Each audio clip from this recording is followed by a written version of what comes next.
Do I need to do this? Do I need to make a blueprint, right? A plan, little by little to get there. Like, it ain't gonna all happen overnight. The best way I put it is I would rather not be liked for my authentic self than not be liked for trying to be the person you think. Sometimes the stuff that sucks, you got to run straight into it. You just got to go to it. Like, just right into it. If you stop differentiating, you die. I want them to be able to support themselves, support their family. I want them to be great human beings at the end of the day. I want to be able to say, like, okay, this is my legacy. I helped make a difference in this young man's life. If you're poor, you don't have to stay poor. Right. Well, I am Derek Lyons, your host of the Blueprint Banter podcast. And today with me is Jordan McCann with Earls Tire West. This is going to be a fun one in terms of really get a chance to pick Jordan's brain on what it means to be an owner of a business, how to differentiate yourself in a market that is very competitive, I would assume. And we'll just sort of dive into 4 or 5 things that you feel near and dear to, or that you feel like really explain sort of who you are, what your business is, and how you operate in this market. So, Jordan McCann.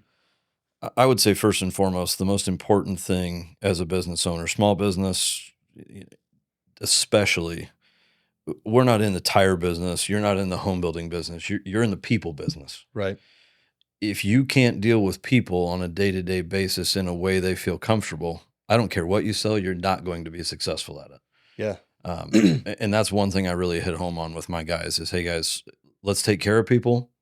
Let's get them what they need, and everything else will fall in line. Do you think it's fair to say that there's times, depending on the day, week, who the client is or whatever, that maybe you sort of have an ideal way in your mind of what that relationship looks like, but given an individual client, there may be a certain way you need to sort of pivot or deviate from that original plan to make sure that they feel like they're taken care of? Oh yeah. I mean, everybody's personality is different. Right. So you've got some people that are difficult, they're going to be difficult, but they continue to come back. So they like something about you. They like something about your business. Yeah. So you have to learn how to handle people differently, especially those people. We appreciate all of our customers. Do we absolutely love dealing with everybody? No. And that's what's fun about being a business owner as well, is you see what a good fit for your business is. Correct. You identify that. And if they're not a good fit for your business, sometimes those people aren't your customers. Sometimes you have to fire a customer, which is not good. But if you can't make that person happy again and again and again, and somebody's coming in looking for something for nothing, that's not a customer. Yeah. That's a disease. And it could sort of be a drag on your resources as well, or taking away from your ability to go take care of another client that maybe is better suited or more appreciative of your services or whatever that looks like. So to comment on that, one thing that we do, we like to take care of as many people as possible. Yeah. We've only got so many appointments in a day. So we've gone to, because this has been our most problematic sector of our business, people will call in, hey, I've got 4 tires. I need them installed. Well, what brand of tires do you need? Well, I already have the tires. Well, right. You didn't think of me to buy the tires, but you thought of me to put the tires on. Right. What did we do wrong that you didn't think of us to call to buy the tires? So what we've gone to is those have been our most problematic scenarios when we break what we say we're not going to do. So we don't install anything we don't sell. And the reason for that is not because of money. It's because those scenarios and those problems, 90% of them have stemmed back to somebody carrying their own product in because they're trying to save money. Well, in all reality, at the end of things, they're not really saving money. Right. They're having to load their own tires in their car. They're taking a chance of scratching something in their car. Right. To where if you let me handle the deal start to finish, I probably saved you money. I for sure saved you time, which we all know time's money. Right.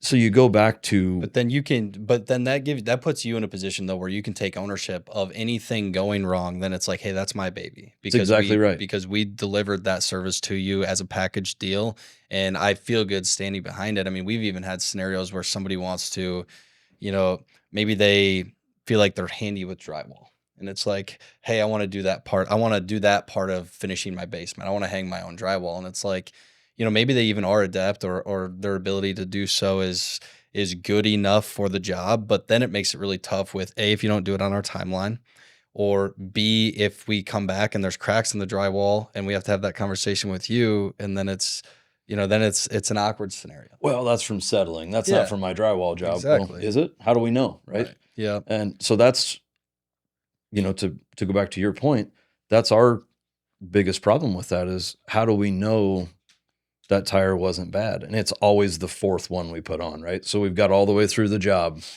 and here we are on the fourth one, and it's an out around tire that, a manufacturer defect. Well, I can't send that in for warranty now because I didn't sell those tires. Right. So now I've got to take everything back off or put your 3 tires and one of your used tires back on, Right. which that's no good.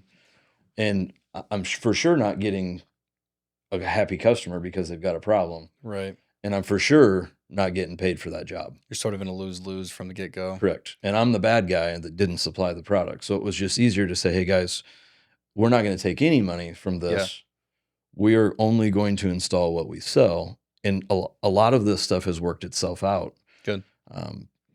How many lessons though did it take to finally just say, hey, because and I'm sure, that conversation can be I don't want to say abrasive, but I'm sure there's people that like, what do you mean? Like that, like, isn't that what you guys do? And you just sort of got to like stay like, hey, we just don't do it because of this, and it never works out good for the client. I am hard-headed, and the word no doesn't really exist in my vocabulary. So it was really hard for me to come to that. Yeah. It was actually my frontline guys who have put this policy into place and have really held me accountable to Good. make sure that I've adhered to this as well. Do you think there's like an underlying reason of when you are an entrepreneur and a business owner and when you're first like getting your start, and we can get more into your story maybe if we want, but there is something inside of you that is like, hey, the reason why I'm going to be successful is I can make things happen that other people can't. And sometimes when you have to say no in those scenarios, it sort of feels like you're, I don't want to say giving up, but it feels like, shoot, like you feel like a caged animal. Yeah. I mean, right, it's, you're capable of more. Your guys are well capable of more. Yeah.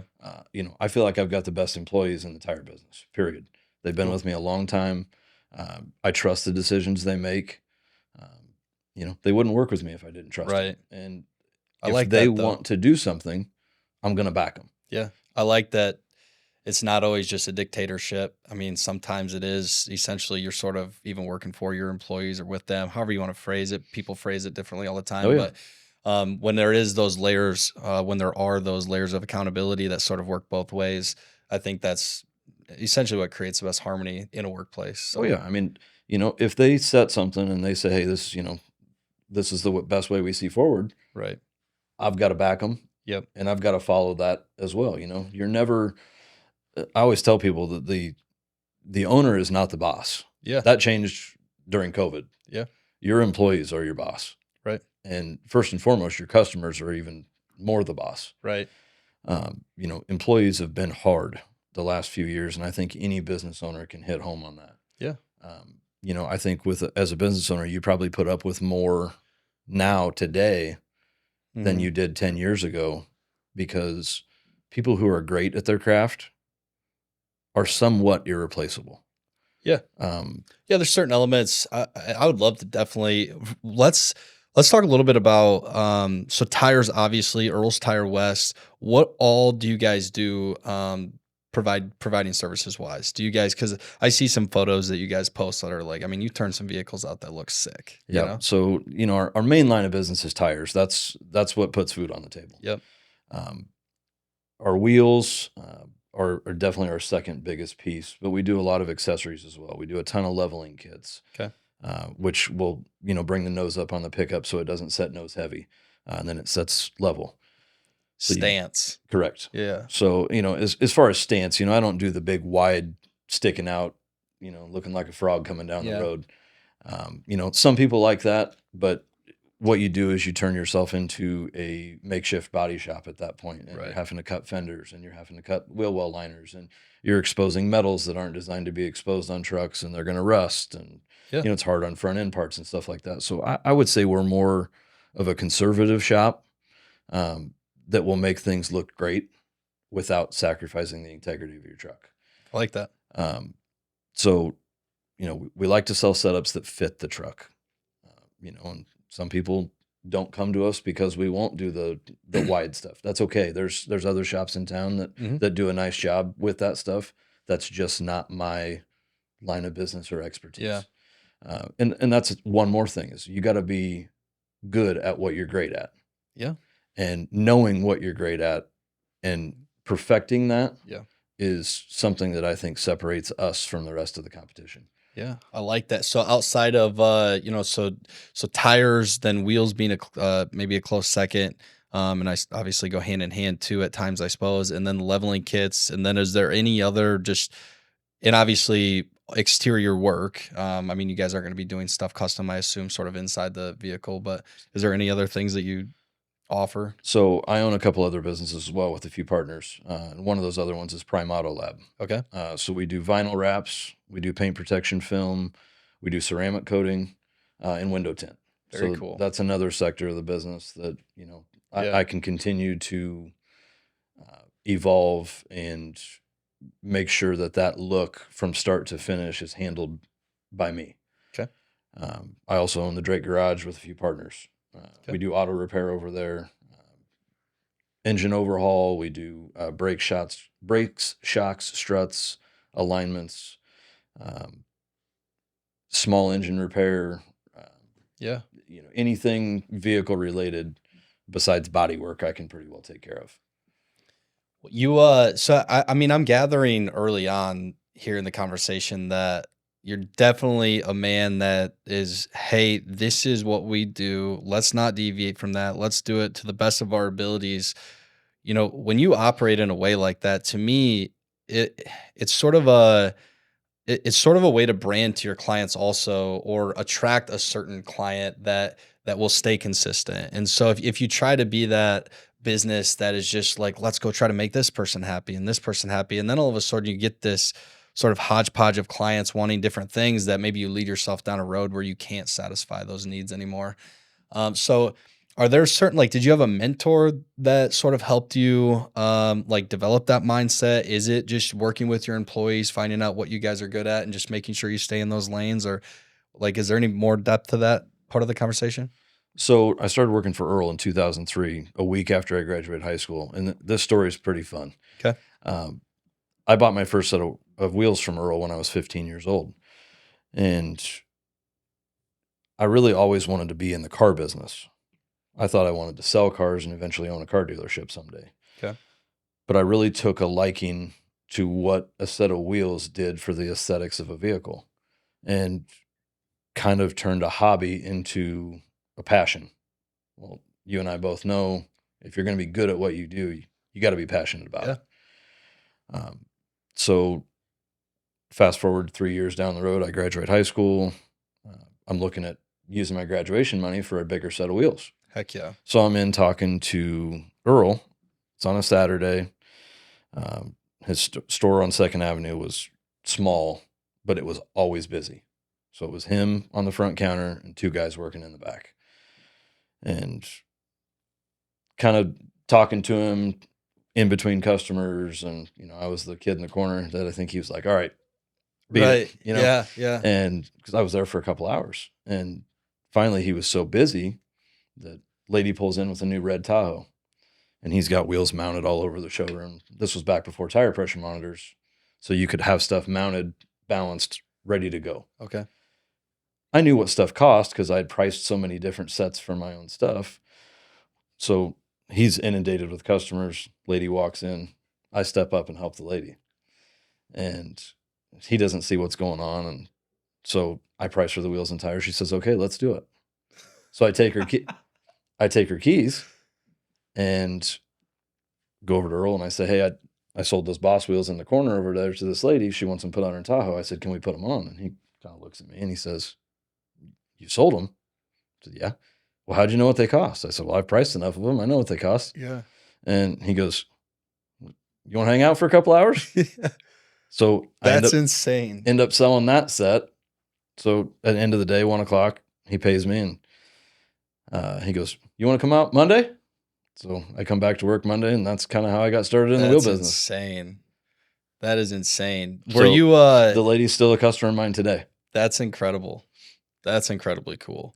Do you think, was it natural for you? I mean, you're just obviously kind of in your element. You're like, hey, like I know this game.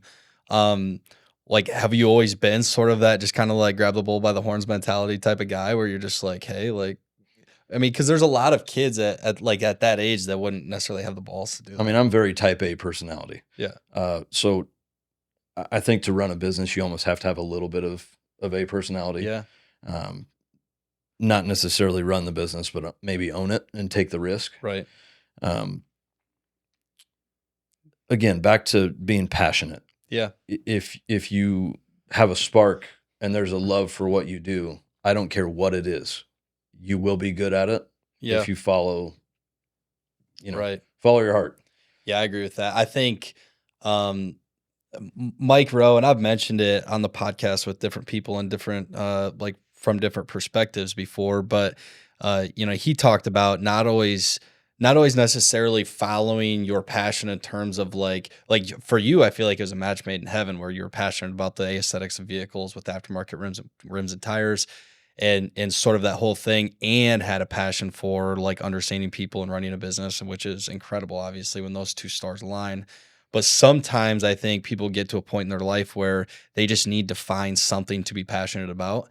And it doesn't always, I mean, for me, for instance, when I sort of got into the construction game, it was exterior centric in terms of like siding, gutters, roofing, and so on and so forth. And I'd probably be lying if I said at like the age of 28, I was just super passionate about shingles, right? It's just, but I was indeed passionate about the way that conversation, a business transaction got handled in terms of taking care of the person. So for me, it was always more of, I've always been passionate about process and systems and how that whole thing looks for the client, maybe more so than the products and services that we're actually providing. So I think when those two things combine, that's incredible.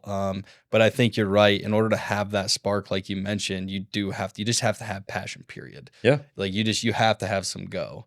And I think that story, I mean, have you ever heard a story like that before? Because I have not. Not really quite like that. I Yeah. mean, I basically, in a sense, proved to him like, hey, Right. and I had talked to him before about coming on part-time, and he's like, I really don't need any help. We've got things covered. But Yeah. I think you got to prove yourself. And that's anything in life, right? Yeah. If you want to be somebody and you want to get to that next level, you've got to prove you can handle that next level. Let's talk about that in depth. I think that's really important. And there's a lot of that happens in both of our businesses that I think is very relatable.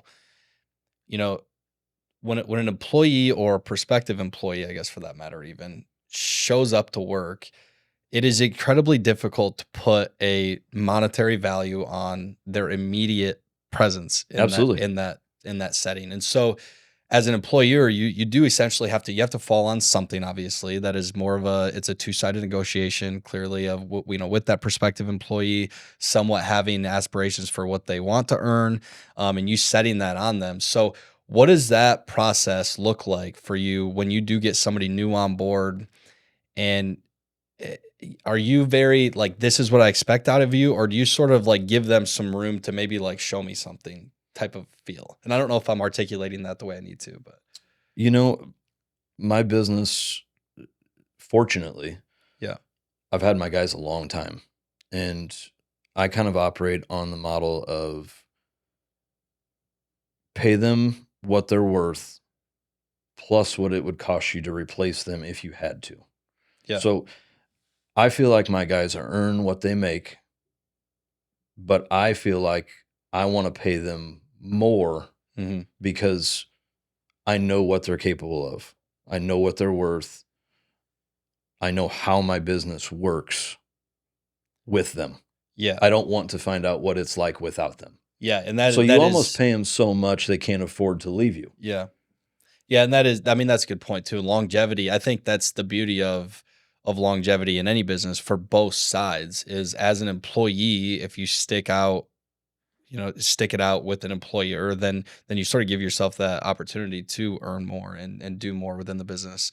And then likewise, I guess, obviously, to your point, it does cost money to replace an employee, and longevity works really good for both sides. I think there's For younger people coming out of, like, your story, like, speaks to this specifically. If you're just coming out of college, high school, whatever it is, and you're looking to earn employment, sometimes you have to do something without an immediate ask to show your worth, right? And to show your value. So, I mean, for the fact that you did that literally like real time in the store is, I think it's almost like a hyperbole of that scenario. But I mean, do you have like younger people that come in and just kind of want to learn the business and have much of that going on, or is it just your few guys that have been there for a long time? No, and that's what's scary is our business is not sexy. It's not clean. It's not something that you're going to go to Thanksgiving. Hey, Dad, I got a job. I'm selling tires.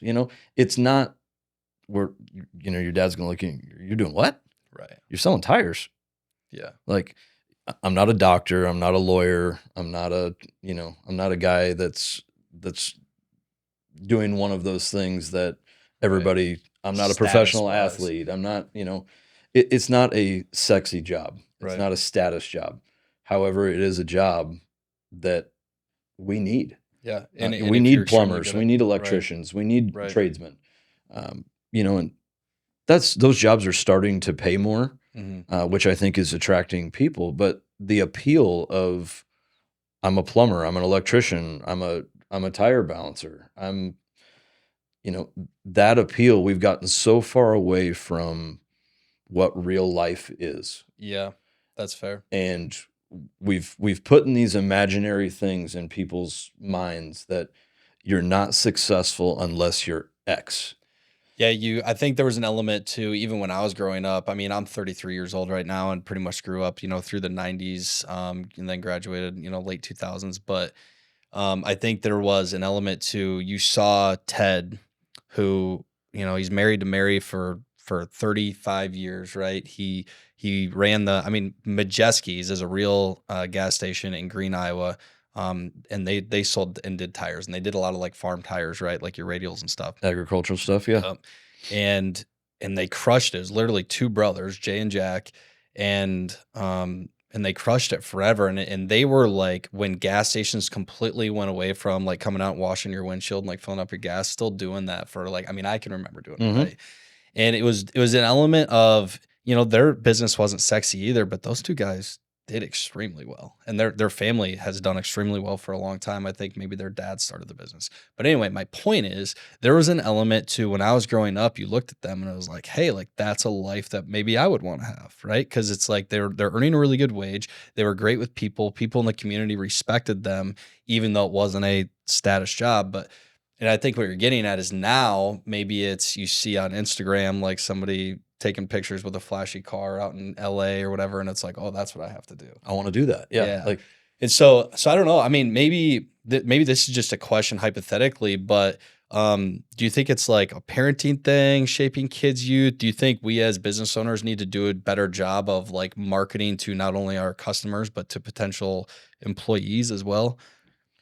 I think doing things like this and talking about it and getting it out there, and, being someone who is respected in the community because they've either A, been an honest business person, B, given back to the community and support the community that has got them to where they are.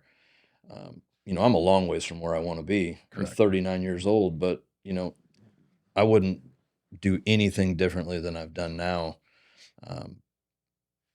I feel like what we can do to get younger people involved is to go out there and be a supportive, business that helps them get from, maybe they don't know what they want to do. Right. And so many people think you have to go to college. I got to go do 4 years of college to figure out what I want to do. Well, listen, if you're going to go to college and you don't know what you want to do year one, that might be okay. Yeah. But if you don't have it figured out by year two, you're wasting either your money or your parents' money. Yeah. Or ours through the government, but that's another conversation. Listen, Anyway. we're on the same page. Yeah. Yeah. So, my deal is I try to get involved as much as I can and help mentor that person who really likes cars or really likes what we do. Get them in, show them, how our day-to-day operation works. Agreed.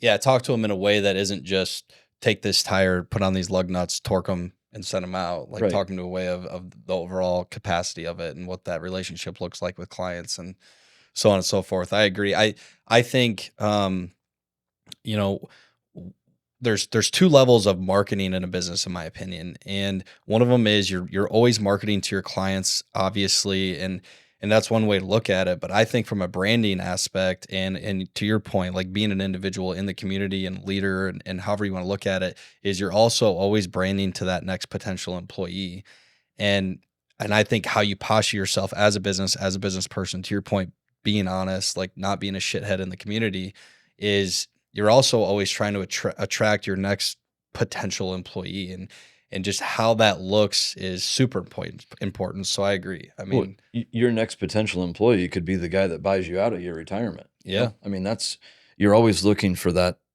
end game. What's Yeah. the next step? Earl retired in the end of 2022, and I bought the business from him. I mean, the guy that came So and it's- sold yeah. the first set of wheels and tires as a non-employee ended up Right. buying the business. Like that story's real. So it took, let's just run it back. So what year was that? Or when you graduated high school, right, is when you essentially just started working for it. 2003, And so in 2022, you bought it from him. 19 years. That's incredible. That's cool. So I didn't realize, I did not know, even talking to you previously, I didn't remember, or maybe I knew, but that it was that span of time. Because that also speaks to something. Like you knew that there was a future there. Can we talk about that specifically? Like, when did you start having conversations? I would imagine by the time you're mid-20s, late 20s, that like you guys started talking about it to some capacity, maybe, or what did that look like? So I worked for Earl for 2 years, from 2003 to 2005, right at the end of 2004. Okay. I actually left and went to a competitor that opened that came to town from Arizona and California. Gotcha. And that was a new business at the time. I learned a lot of things. I actually went to Earl and said, hey, these people approached me. A customer of mine actually came down that he was friends with the guys that were opening the business. Said, hey, I think you'd be a great fit for this company. They're doing some exciting things. You're kind of caged here just doing wheels and tires. I think you can do more. Well, I wanted to learn the accessory side of things. Okay. Went to Earl and said, hey, I've been approached, would like to earn, some more money. Right. Here's what I think we can do. I think we can get to the accessory side of things. Earl goes, no, I'm wheels and tires. If you want to go, go. And so Okay. I went. Yeah. I was there for about 2 years. Saw some things they had almost an unlimited budget. Sometimes that's not good. Yeah. That can lead they to were throwing- ADD in business and whatever. Yes.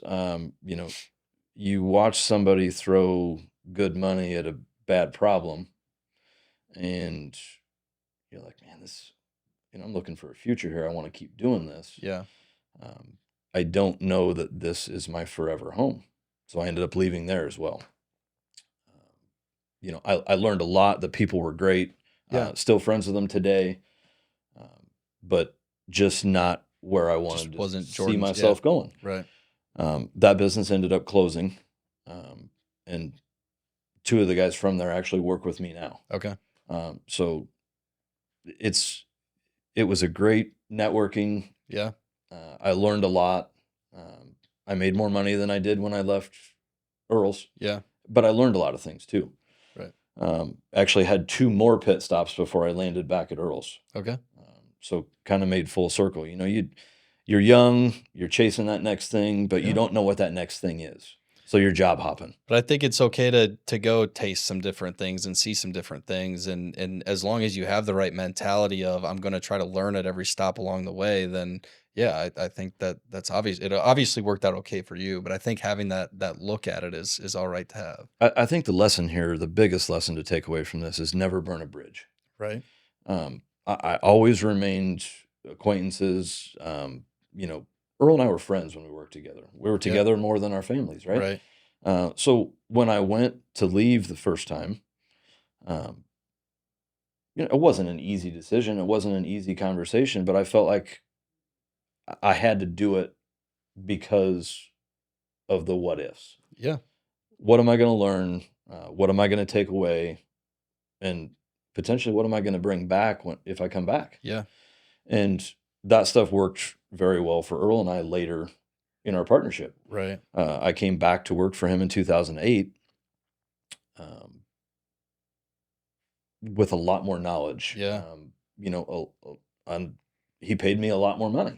And you're not only that directly to the industry, but you're also maturing as a young man at that time, and starting to kind of come into who you're going to be. And I mean, in 2008, I went back to work for him when I was 23 years old. Yeah, and I'd learned a lot. Think about it. And in those 5 years that I was gone, I learned a lot about how a business works, but most importantly, I learned how not to run a business. Right? Yeah. What it's going to take to be successful in this business, how to reach out, some contacts in the business I never would have got had I not made the move. It spread me out from just being tied to Iowa, right? I love going to the SEMA show, and you meet people from all over the country and hell, all over the world. Yeah.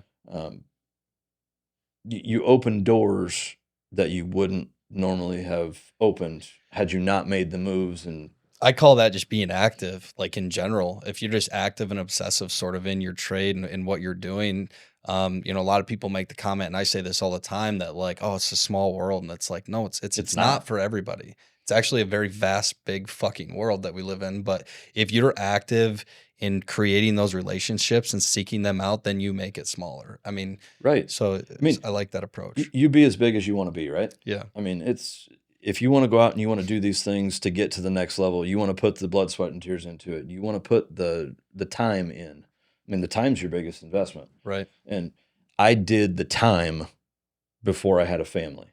Yeah. And I think that's the biggest piece.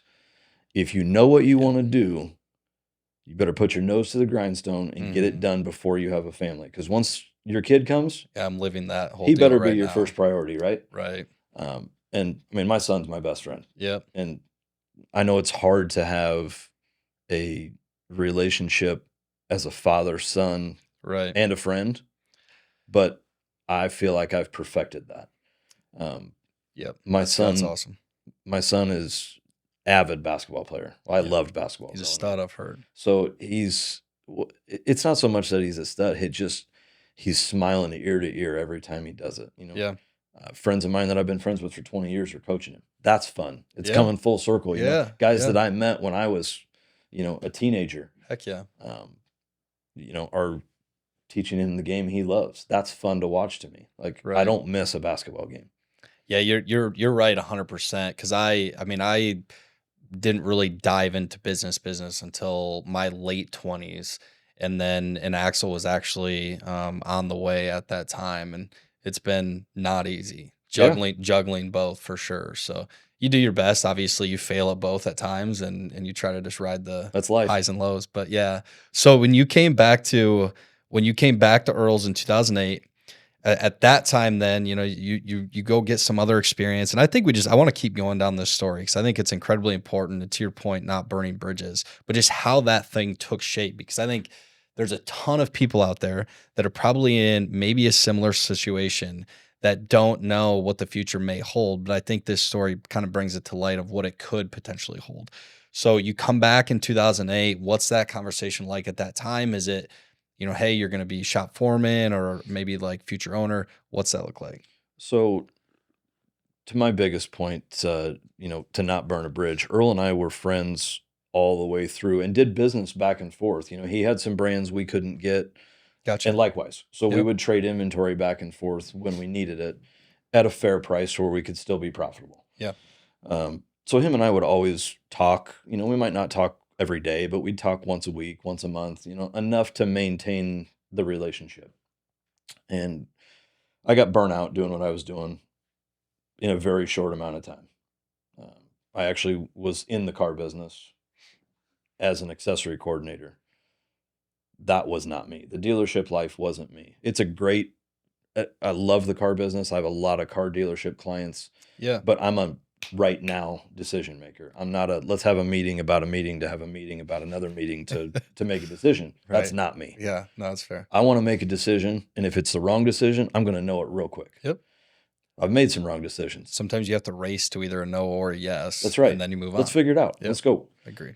But when you've got 1,000 employees, there's a lot of moving parts, and you can't make decisions that fast. Well, I figured out I don't want to be a big business. I want to be a small business, right? I want to make this decision right now. I know where I want to go. I know what I want to do. 23 years old, I knew everything in life there was to know, right? There's a lot of power in that, yeah. Well, I was wrong. Yeah, right. I didn't know everything. There's still a lot of power into having a direction, though, I think, because even if you're confidently wrong, which I joke about being sometimes, is like, at least then again, you're getting to that next step. Right. Or if you're just meandering like, I don't know for the next 12 years, then you never hit that hard no. Right. I mean, if you're going to die on the sword, right. Be loud about it, I guess. Exactly. So, but anyway, all right. So you leave you left like that car industry or, bigger business feel. You're like, hey, I want to be more of the small business feel. So then you reach back out to Earl and kind of that thing takes off again. So I called him. He says, why don't you come see me tonight? So I knew, right. He was interested. Yeah, it's not a see you next Tuesday type deal. So I went down, had the conversation, came back as the general manager with the understanding of, hey, let's look for another location. Okay. That took 3 years. Ended up buying a building out west here on Hickman Court, which him and I are still partners on today. Okay. April of 2011, we got the building. May 16th of 2011, we opened. Wow. And that started Earls Tire West. So gotcha. I was a small partner at that point. He was the money behind it. But at that point, I had proven that I can go get contacts. The sweat equity he knew was going to be there. That's exactly right. Yep. And I didn't have my son until 2013. So I got married in 2010, started a business in 2011, son in 2013. Yep. Those first 3 years were crazy. Life is fast. Yes. Wow. I lived on my phone. I'm still guilty of that. Yeah. That's probably my wife and I's biggest argument is, are you ever going to put that thing down? And the answer, and I tell her every time, no. Yeah. I mean, I'm available. Yeah. If I'm not available, somebody else is. And if I'm going to be doing what I'm doing, I'm going to be good at it and I'm going to be available. Right. And I think all of my car dealer customers would tell you, when the phone rings, it gets answered. Yeah, because they have a customer in front of them. Yeah, exactly. That they need to serve. And sometimes they're my customer. I need to serve them. Sometimes the hours in which those businesses operate aren't necessarily favorable for family life, where they're with a client maybe at 6:30 in the evening and they or need 8 to or know 8:30. Yeah, I mean, it's I'm available. If I'm not available that very second, or if I don't hear my phone, it might be 5 or 10 minutes at most before they get a call back, and they know that. But that's why they call me. It's the reliability. It's accountability. I've got customers that will say, you can call Jordan at 8 o'clock at night and he can tell you what fits on a 66 Ford Galaxy. Like, it's the years of experience. It's not, it's not me. It's what I have to offer. Right? Yeah. Right. And if you're going to be good at something, you better have a lot to offer. Which is like actually providing real value to that relationship. Correct. I mean, I think that's one of the things that some people miss on is like, what value do you bring to the conversation? If you want to be paid and expect to be paid X amount of margin on certain prices or whatever, then there better be an exchange in value there. So back to your point of 2008 and how this thing went forward with Earl. I went back with the understanding of I'm going to grow your business exponentially. Okay. And when I grow that business, I'm going to get a piece of it. Yeah. And so I was paid a larger portion of commission to go out and grow the business. So it's fair to say you sort of pitched him with like, hey, this is what I want to do. I'm going to cost you nothing. Right. I'm going to add value to your business, and I'm going to pay for myself and then some.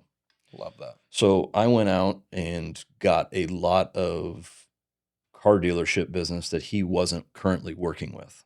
New customers, new stream of business. I picked up my own cars. I delivered my own cars. I might not have been on the counter all the time, but he had that part covered. Yeah. I was the guy going out, getting the new business, taking care of the new business. I Boots was on the ground. right. Yeah. I was nurturing the baby and turning the baby into a toddler and the toddler into a child, you know. That was the beginning of him seeing that I was capable of doing this on my own. Makes sense. So when I found the building, I actually was the one that found it. A buddy of mine owned it. And, you know, we had the conversation of, you know, is the third location, is it ready? Well, we knew that third location would take some of the customers from the other stores because it was in closer proximity to those. Right. You know, I'll pick on one of them was Stu Hansen's Dodge. We're right down the road from them. Right. But, you know, that was Earl's customer. So were we driving cars past that store to downtown to service them? Gotcha. You know, so Earl and I had to have that conversation of, hey, this has been a customer of mine for as long as I've owned the business. They're driving past your place now to come to my place. Let's figure something out. Right. So we did. I mean, and it was always, how do we work past this challenge? Those conversations have to be fluid sometimes. I'm not even going to say sometimes. They just always have to be fluid. I think anytime you're just like, nope, that's my customer, like that probably wouldn't have worked well for you guys long term. So that's no, cool. Absolutely not. I mean, and it's just common sense too, right? Yeah. It's doing things that, you know, are you going to put the miles on the vehicle to drive it Right. 8, 9, 10 extra miles one way? Yeah. So 20 miles. You know, That's fair. liability, you know, Yeah. more accidents. Right. You know, The more stoplights you got to go through, the Correct. more. Yeah. Yeah. I mean, it just flat didn't make sense. Yeah. And so we were able to work through those challenges.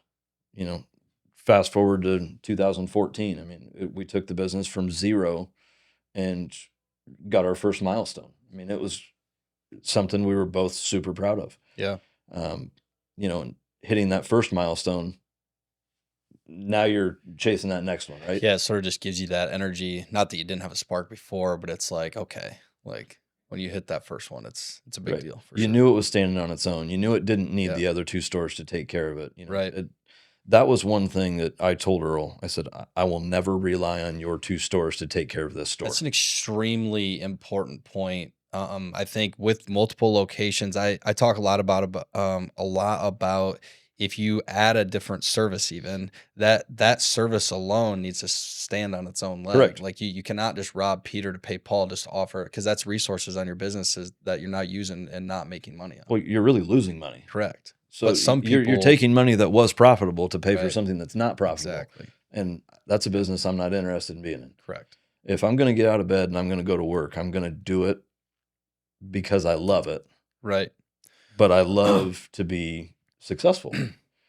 And Yeah. if you're not standing on your own in your business, you got to figure out how to do that Right. or exit. Well, and hopefully I'm not like fast forwarding or jumping too far ahead here, but to that point, then, you know, with that other, it's Prime. Yep. What's that business called again? Prime Auto Lab. Prime Auto Lab. So with Prime Auto Lab, like what made you decide? Well, first of all, like when did that start? And maybe that's after like the 22 thing or whatever, but like when did that start, or when did you decide to personally become involved in that as an owner? And then what inevitably made you decide that needed to be its own entity versus being part of Earls Tire West? So a friend of mine brought me a young kid at the time. Okay. And he says, hey, he's really interested in cars. Here's what he does. I said, well, let's see what he's made of. I gave him my Mustang. Never met the kid. Yeah. You know, like Just my bought- Mustang's I trade cars like most people change underwear. Okay. And that's the only car that it's remained consistent. So my dumbass has owned the car twice. So All right. There's Yeah. something about it's something about that car, right? what's So- the name of the car in Gone in 60 Seconds? Eleanor. Eleanor. There you go. Yep. It's Eleanor.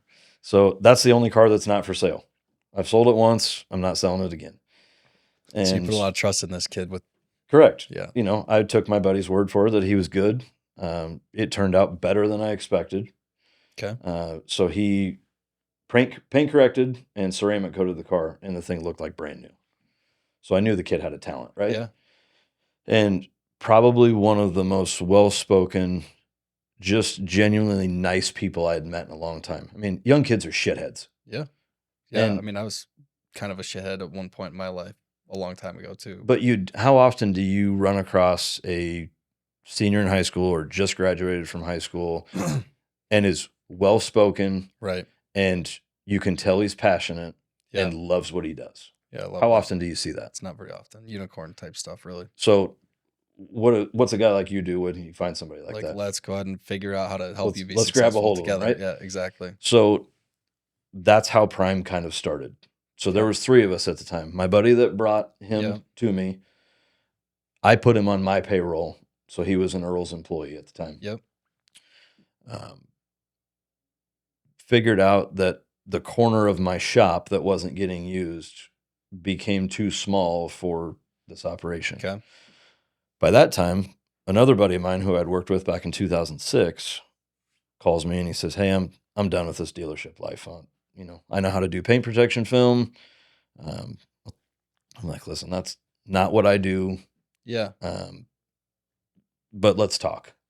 So we figure out that he's going to come in. My guys are going to work with him he's going to do some of our accessory installs. But when he's got a paint protection film job, that will take priority and he can do that.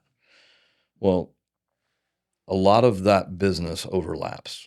Guys that come in that buy the new Ford pickup or the new Chevy pickup want wheels, tires, and a level kit, but they also don't want the front end of their truck screwed up with rock chips. Right. So I was able to now add another service that was beneficial that they were going to take probably somewhere else. Vertically integrated made sense. Yeah. Correct. So we decided at that point, I got Brandon over here working in the corner, ceramic coating cars. Yeah.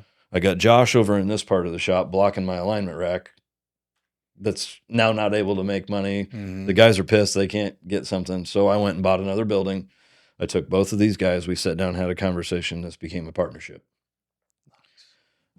So us 3 now moved that part out of Earls. Earls then got bigger because it needed more space, right? We were able to get that space, not have to move, not have to uproot. So you went through a moment of time where it was less than ideal. You saw the complications with that and the upside that you were potentially losing, and made a good decision to make it its own thing. Correct. Yeah. So that business since day one has stood on its own. That's cool. Not robbing Peter to pay Paul, back to your Yeah. point there. Yeah. But the reason it was able to do that is because we were able to prove inside Earls, Right. we can take this to the next step. Yeah. I feel like when you just take both feet and decide, hey, I'm not going to jump in feet first, I'm just going to go ahead and dive. Right. Well, most of the time you're going to hit the bottom, right?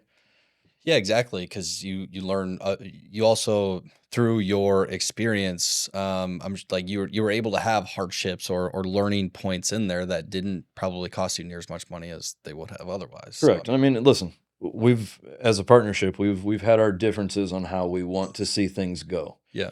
But the things I hit on most with these guys, and I hit on them all the time, you have to roll with the punches. Yeah. This business doesn't come with planning. Right. People don't want to wait. They want it yesterday. Right. So let's figure out how we can all be on the same page. And if that means putting in more hours, if that means working weekends, if that means working by appointment, being available, back to my Right. point of answering the phones. Yeah. You have to put in the work now to reap the benefits later. Well, and I think, to sort of bring full circle, first of all, I just want to say that I think following the storyline was awesome. And I had not like any intention of even necessarily going down the path the way we did in this conversation, but that's the point of having genuine conversations with Yeah. people, is you never know sometimes. And I mean, the not burning bridges thing, the fact that a guy you knew from 2006 was like, "Hey, Jordan," and felt compelled enough to reach out to you when he wanted to make a different move, speaks a lot to your nature, like not only as a business person, but as a person. And then, I mean, the fact that also your buddy was like, "Hey, this kid's got potential, and I know it doesn't necessarily fit in the mold of business that you currently have, but just at least hear him out." Let's figure it out. Yeah. And the fact that you were willing to just like, "Hey, like, let's look at it," I think that's incredibly cool. And then, I mean, selling somebody a set of tires before you even work for the person that you're selling for, and then nurturing that relationship along the way. I mean, that's some pretty cool shit. It's fun. I mean, So- it's a unique story. It's a fun story to tell. I don't get a chance to tell it a lot, but Right. Every time she comes in, we talk about it. Yeah. And, that's 21 years ago. Yeah. that's fun, right? You're doing Yeah. something right to maintain a customer 100%. for 21 years, taking care of them. You know, that's probably the part I enjoy the most is repeat business. You know, doing things in a way where people want to come back, Right. not because they have to. Yeah. You know, every time we sell a set of tires, we offer lifetime rotation, lifetime balance, and lifetime flat repairs. That's all free. That's covered by us. Yep. Not added into the cost of the goods going forward. But people ask, like, how can you afford to do that? Well, how can you afford not to do that? Yeah. It's more I get to see these people every 5,000 miles. I stay in the front of their brain. Yep. You know, every time they're coming in, I'm not in their pockets every time. Right. This is just genuinely wanting their stuff to last so that they think of me as somebody who cares about them as more than a customer. Right. They're getting value out of our business. Yeah. You know, as a customer, you have to want to do business somewhere, I think. People buy an emotion. For sure. Yeah. And, you know, these big box stores that, you know, having names that are, you know, without dropping other competitor Yeah. names, you know, Yeah. they want to be cheap. I don't want to be cheap.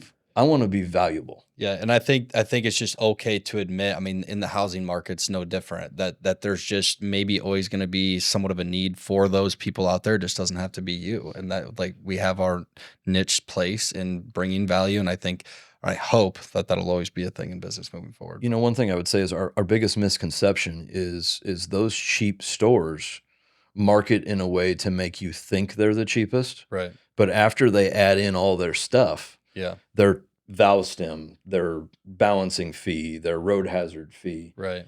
all that stuff's included with me. Like, you're not buying anything additionally. So when you do an apples to apples comparison, I'm typically $100 cheaper on a set of tires Yeah. than these membership based places or the Yeah. you know, the tire The building conglomerates, you know. the home building comparison to that is cost plus models, where these people will throw out these attractive base number values at people, sort of get them in the door, and then and I've literally heard people say this, that they always find money later, more money later.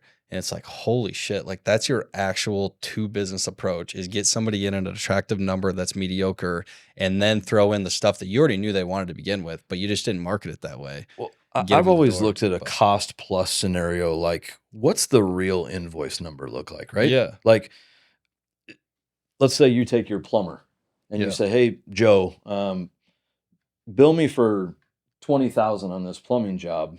Right. Make me an invoice for that, but kick me back $5,000 on the backside. What's the transparency there, right? Right. Are you building any trust? Are you, you know, and that's just my business mind working, right? Well, Like, and essentially it's just what it comes down to is, are you in business just to make money? We both run for-profit businesses. That part should be understood. 100%. So you're not just, but are you just in business to just make some money and figure that out? Or are you in business to posture yourself as somebody who can truly bring people value, build quality things, install quality things, and have a longevity and future with it? And that's my whole thing. And I think that's why, like, hearing your story, it's obviously just fun to hear from me personally, and I get the joy of doing that. But I want people to hear that and understand that there is a difference between operating two different ways like that. oh, So, 100%. Yeah. so that's awesome, man. I mean, I think we can honestly just call that a wrap. Like that fit perfect.